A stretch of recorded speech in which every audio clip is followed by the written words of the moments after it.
So there's this lowbrow cruise ship, kind of a rusty old thing for really inexpensive, cheap, crappy cruises. And the only entertainment on the ship is a magician. He's a terrible magician, but he's all they have. And the captain has a parrot. And the parrot is a mean-spirited bird, but the captain loves the birds, like his son. The parrot always attends the magician's shows, and the magician hates the parrot because just before every trick, the parrot goes, fake hat, fake rabbit, not real. And the magician stews a little bit, and he's going to cut the lady's legs off in the box, and the parrot goes, that's a fake box, those are fake legs, and just they hate each other. And one day, right during the magician's show, big storm comes up, and this old rickety cruise ship capsizes and sinks, and the only survivors in the lifeboat are the magician and the parrot, as luck would have it. And so they're bobbing around in the raft, and a day goes by, and they don't say a word. They're just staring at each other.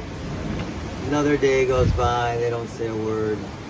Finally, on the third day, the parrot says, all right, I give up. Where's the ship? That is my favorite John Kretschmer joke. Welcome to this special series of G&T Sailing. It's been a bucket list item for us to sail in the South Pacific, and since we don't have plans to take Felicitat into these waters, we took advantage of joining John Kretschmer in French Polynesia aboard his Kaufman 47 Quetzal. In this series, we sail 800 nautical miles from Tahiti to Hiva in the Marquesas. In our last episode, we sailed from Tahiti to Rangiroa. In this episode, we head to Fatu Hiva. I have got beautiful. I got some really nice videos. You can see ultimate silhouette. Fall off for like 60 off. Make the wind 60 off this side right here. I don't know, we're 4 hours out from Rangiroa. Headed northeast with perfect wind, sea state, perfect sailing conditions. Got the boat well balanced. It's captain's hour. Yeah, we just finished happy hour. We're in for a big party meal tonight. Beautiful sunset. Life is grand. Truly grand. It's a grand life. On a 5.5-day passage, there's lots of time for everything. This is just a taste of what it's like. You like to push the edge. We have 2 cars. We have 5 kids with us, Taji and I and her best friend Kathy. And we're driving around Costa Rica. We've been up to the Monteverde Cloud Forest where we saw some quetzals. And now we're going out to the Nicoya Peninsula to spend like a week on the beach there. It's Easter spring break. Taji was still teaching. And you had to take a ferry there, which is cool, a car ferry. So we have the 2 cars in line, and then we find out that you have to pay for the ferry in cash. Well, we don't have any cash. So we're, the ferry hasn't come yet, we're waiting there, it's hotter than blazes. And the guy in front of us says, oh, there's an ATM machine, just 3 blocks up the way there, it's Bucaranas. So I charge up there, okay, I get to the ATM machine, put my card in, nothing, won't work. I try all the cards, nothing. The guy's been watching me, he goes, oh, there's another ATM, about 3 blocks out. So I charge over to that ATM. Same damn thing, nothing comes out. There's a guy sitting there and he says, oh, these ATMs in town never work. You gotta go to the credit union. That's about a mile up the road this way. So I'm looking for a taxi, no taxi. I'm running. Sweating, thinking, oh my God, the cars are gonna be on the ferry. I'm gonna miss it. The whole thing's gonna be screwed up. It's 1 ferry a day. I put my card in and money comes out, right? Thank God. I get some cash. I'm sweating and nervous, and there's a taxi coming by, right? So I flag him down. I go, taxi. He stops, and I get in, and I go, El Puerto, muy rápido, And I slam the door, and I go, let's go, ahora. And door pretty hard, and the guy just looks at me and he goes, just starts pitching at me, going, "Mi porto, mi venta," his door, his window, you know, I'd slammed him. He's just literally pitching at me. And so a fuse goes off in me. I'm a pretty patient guy, right? I grab this guy on his shoulder and I squeeze him and I said, "Fuck you," and I get out of his taxi and I slam the door as hard as I can. And I start going, right? So he pulls up like 100 yards in front of me, stops and rolls down his window and he goes, "Asshole, asshole, asshole." And I charge after him and I almost get to him and he pulls up again. And he goes, "Asshole, asshole, asshole," and I come after him again. Just at this moment, Taji drives in seeing me chasing the taxi. She'd gotten out of line. She's gotten out of line, saved our spaces, right? Come to see where the hell I was. Picks me up as I'm like, "I'm gonna go that guy." Oh yeah. Can't leave you alone for 15 minutes. You had one job. I'm a very patient man usually, but I had, you know, all these kids and it was hot. It was so hot. And it was, yeah. Anyway. What do people say, that there would be no war if there was air conditioning everywhere? It might be true. Just stay in the AC, man. Don't go out and fight. Anyway.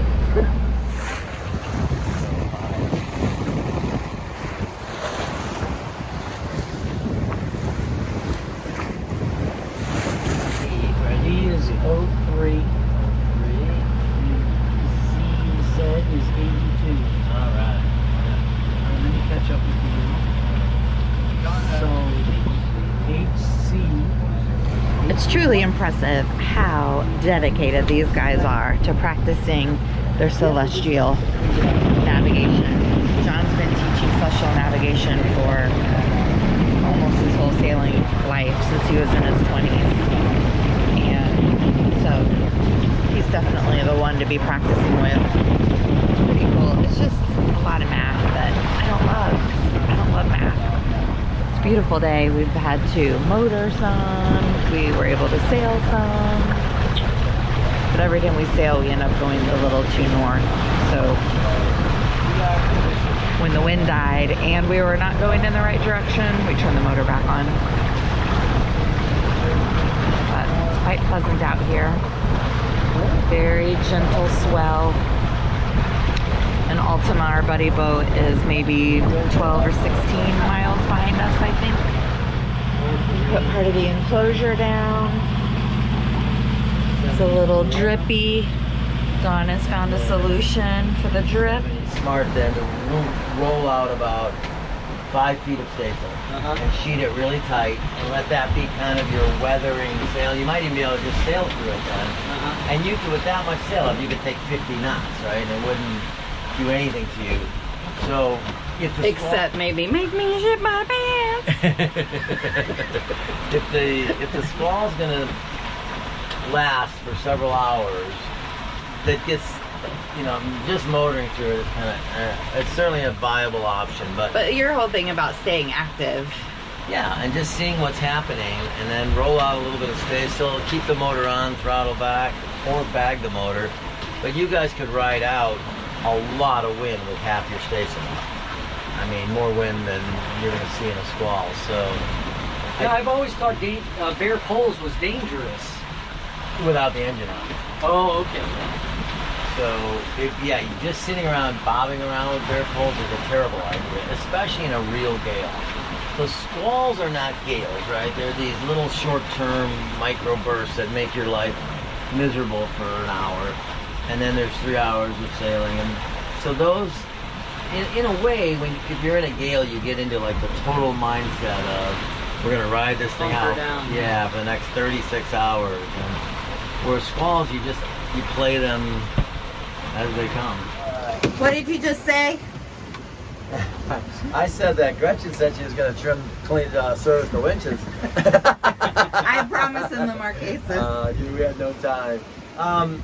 No, there's an ugly squall out there. You never know whether they have wind or not. But when you feel the temperature drop fairly significantly, That's a sure sign that you're going to get wind. And so what'd you have us do?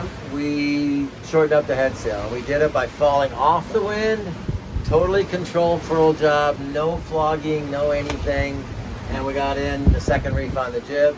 And if we feel another temperature drop, we'll take in some more. Got it. And we should be on the lookout here, guys, for water spouts. That is kind of a classic water spouty squall. With slab reefing, it really pays, even if you want to put in the second reef, to put the first one in first, instead of trying to tie two in right away. It's just too much sail to deal with flopping around. Yeah. So you need to reef one at a time. I think we're going to get away with one reef and a tuck in the jib. Okay.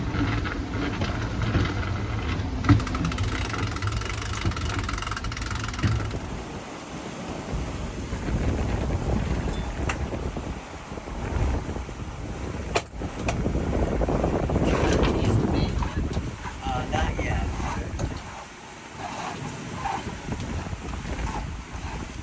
Okay, now go ahead and just clutch off the main a little bit. Sorry. We're gonna make it easy. He said okay. Okay.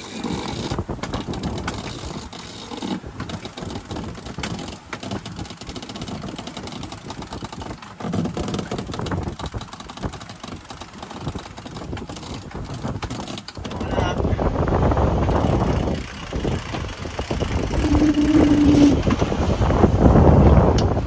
It's John Kretschmer. Oh, they're really.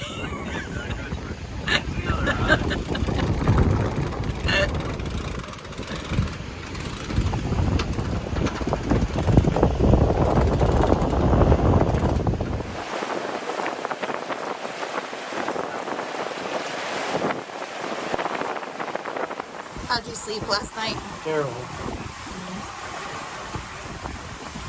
The first stint from 8 to 11 was pretty good. I dozed off. But then the next two stints from 2 to 5 and 5 to 8 were not good at all. We'll sleep when we're dead.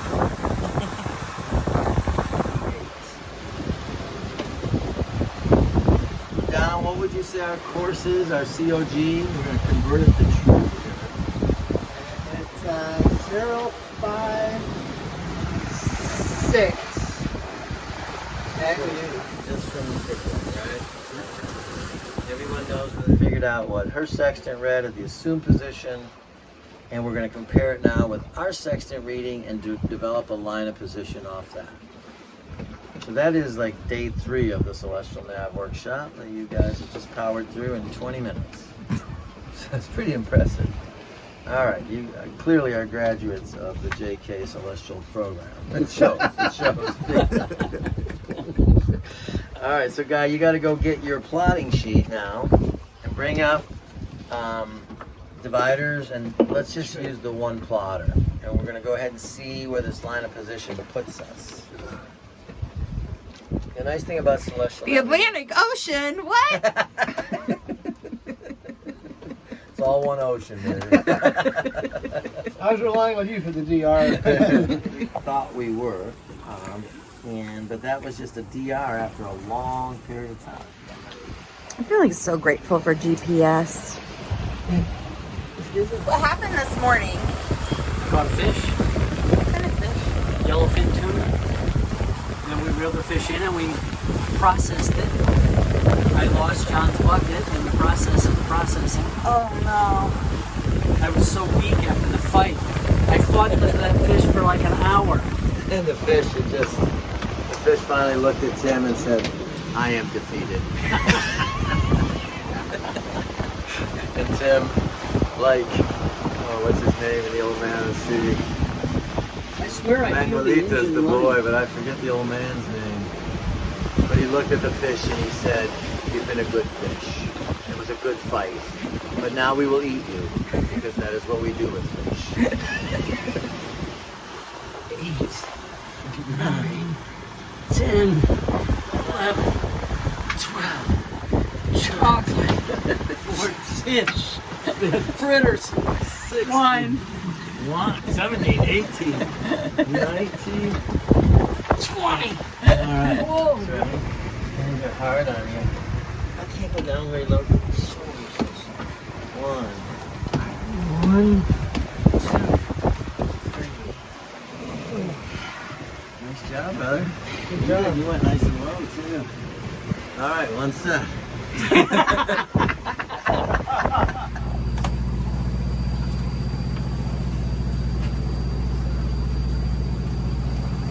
Put them in there, the pieces. Okay.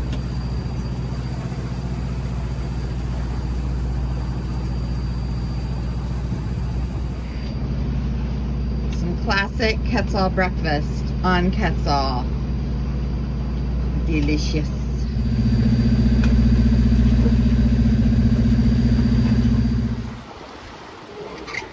No wind.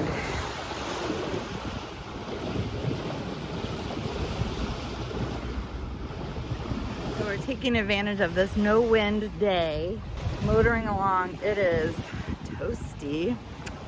And we are washing the boat and hanging stuff up right now on the line. We have all these rags that we have a leak in our port light. And so the solution is to stuff these rags in the area where the water drips through to catch it before it drips. And it kind of works, but the rags are all wet.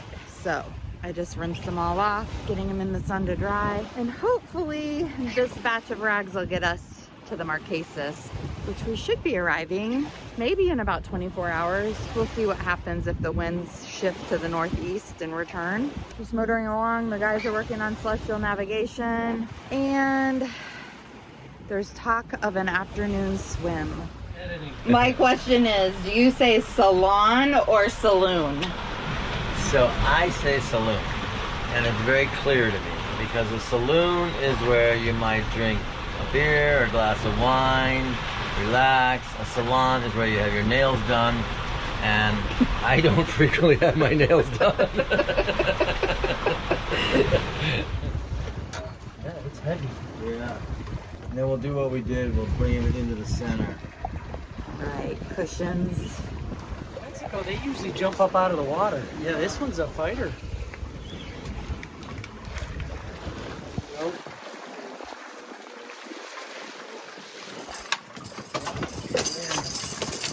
Alright.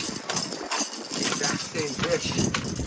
Yeah, I was telling John yesterday, Kretschmer, in Quetzal, they get the good stuff. Yeah, we carry cheapy, cheap. I know. We usually do too.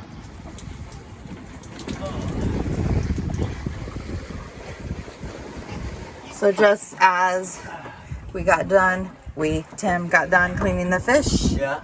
Now there's a squall. No rest for the weary. And John needs to hurry up and get this done so he can make us dinner. Get rolling. Lazy bastard. Alright. And the priest loves this parrot, but he's just a nasty parrot, right? He talks all the time. And so the bishop comes over for a meeting, and the parrot says, Father, that guy with the big hat is here, you know, the big jerk with the big hat, you know, the bishop. And the priest goes, my God, bird, stop it. And he scolds the bird, and the bird just kind of laughs at him. And the priest has a meeting with some nuns in the afternoon, and the parrot says, hey, Father, those so-called virgins are here. And the priest, he just loses it, right? He says, bird, takes the bird out of the cage. He goes, you know, I love you. This is going to hurt me more than it's going to hurt you, but I have to do it. And he puts the bird in the freezer, puts the parrot in the freezer. And he leaves him in there for 10 minutes. Opens the freezer, the parrot is just shivering and shaking. He goes, oh, Father, I am sorry. I have learned my lesson. I will never swear again. I'll never be a bad parrot. And the priest says, oh, bird, I hated to do that to you, but I'm glad you've learned your lesson. And the parrot says, can I just ask one question, Father? And the priest says, yes, what is it, bird? And the parrot says, what the fuck did those chickens in there ever do to you? What's your update? Last full day on passage. Everything is just perfect. We are 68 miles from our destination, which is Fatu Hiva, in the southernmost of the islands of the Marquesas. We are just cruising right along on 15 knots of breeze, making about 7 knots an hour. What's going to happen tonight, do you think? We're going to get there too soon in the middle of the night. We don't want to anchor in the middle of the night. So we're going to heave to and just relax and wait till daylight and then go anchor. And then John's saying we might even have time tomorrow to hike up to these beautiful waterfalls. We were on the maiden voyage of what's that thing called? The Royal Clipper. It was a 5-masted copy of the Prussian, and the skipper was this German guy. It was amazing. It was a journalistic assignment, and there were people like from CNN and all the channels and all the sailing magazines. So we sailed from Cannes down to Minorca, over to Mallorca, and up to Barcelona. And the boat was at anchor off Cannes, and the skipper actually raised the anchor under sail, Tim. We didn't even use the engine. A 460-foot ship, we wore the anchor under sail. Wow. Pretty amazing. He was a really talented guy, and he would give me a lot of shit because I was interested in sailing the boat. I mean, I would come to the bridge, and he and I, got to be friends. And he would go, "Oh, Herr Kretschmer is here. He has the most famous name in the history of the German Navy. But our Herr Kretschmer is a yachting man." He would go, "Herr Kretschmer, you forgot your yachting cap." Just give me shit. I know, baby.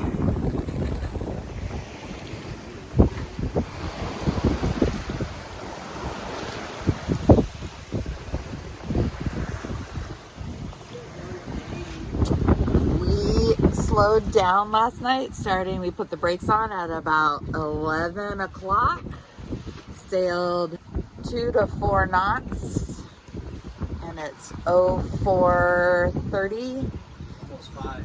and we are making our approach to Fatu Hiva. That's a good place to leave this episode. Join us next time as we explore the Marquesas.